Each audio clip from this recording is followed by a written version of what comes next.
आईने जे सांगितले त्याचाच विचार करीत आहात ना?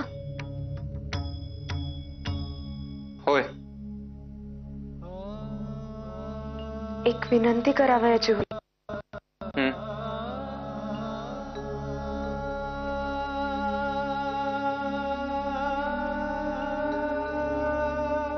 न्याय देताना शुद्ध न्यायाखेरीज आपण दुसरा कोणताही विचार करीत नाही हे ठाऊक आहे मला.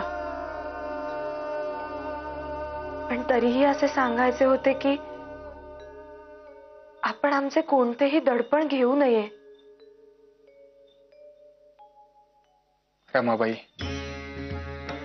न्याय करताना आम्ही कोणत्याही गोष्टीचे दडपण घेत नाही हे निसंशय. परंतु त्याने प्रश्न सुटणार नाहीये.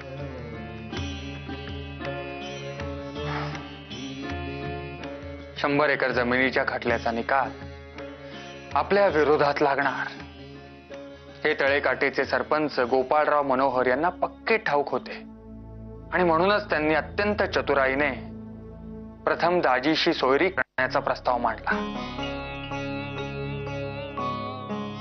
शिवाय पाण्याचा प्रश्न हा देवराष्ट्रकरांच्या जीवन मरणाचाच प्रश्न झाला आहे. तेव्हा या सगळ्या दबावामुळे अण्णासाहेब आणि तुमची आई आमच्याकडे शब्द टाकतील आणि आम्हीही त्यांच्या शब्दाखातर जमिनीचा निकाल मनोहरांच्या बाजूने देऊ अशी त्यांची अटकळ होती. रमाबाई,